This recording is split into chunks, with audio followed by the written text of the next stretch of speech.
সাবেক মার্কিন president Barack ওবামার দাম্পত্য জীবন নিয়ে চলছে বিচ্ছেদের গুঞ্জন। একই সাথে ফ্রেন্ডস সিরিজের ফেমাস ক্যারেক্টার রেচেল গ্রিন ওরফে জেনিফার অ্যানিস্টনের সাথে ওবামার প্রেমের খবর উঠে এসেছে। নতুন এই প্রেমের সম্পর্কই নাকি ফাটল ধরাচ্ছে বারাক ও মিশেল ওবামার দীর্ঘদিনের সংসারে।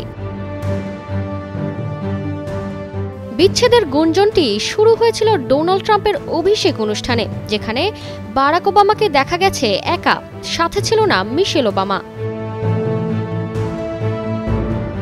মিশেল ওবামার জন্মদিনে বারাক ওবামার পোস্ট করা ছবি নিয়েও শুরু হয় বিতর্ক। দুজনের মধ্যকার দূরত্ব নিয়ে নানা মন্তব্য করেন নেটিজেনরা। কেউ কেউ লিখেছেন, দুজনের এত দূরে দাঁড়িয়ে থাকা এবং কৃত্রিম হাসি দেখে গুঞ্জন সত্যি মনে হচ্ছে। আরেকজন লিখেছেন, এটি এখন পর্যন্ত দেখা সবচেয়ে ঠান্ডা এবং রোম্যান্সিন ছবি। জিমি কিমের লাইভ অনুষ্ঠানে এক পুরনো পর্বে অনুষ্ঠানের সঞ্চালক কিমেল জেনিফারকে একটি ট্যাবলয়েড ম্যাগাজিনের প্রচ্ছদ দেখান, যেখানে লেখা ছিল the truth about Jane and Barack. তবে এটি নিয়ে খানিকটা মজা করে তিনি বলেন, প্রকাশকের কাছ থেকে যখন ফোন পেলাম তখন ভেবেছিলাম বড় কোনো ঝামেলার খবর মনে হয়, কিন্তু এই প্রচ্ছদ দেখে ভাবলাম আচ্ছা, এটা তো খারাপ নয়।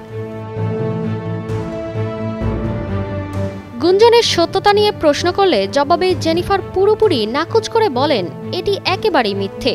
অভিনেত্রী আরও জানান, বারাক ওবামার সঙ্গে তিনি জীবনে মাত্র একবার দেখা করেছেন এবং মিশেল ওবামাকে তিনি বেশ ভালো করে চেনেন। তবে ভবিষ্যতে এই গুঞ্জন কোন দিকে মোড় নেই সেটির অপেক্ষাতেই রয়েছেন ভক্তরা। তারতিবা ফারুহি, কালের কণ্ঠ।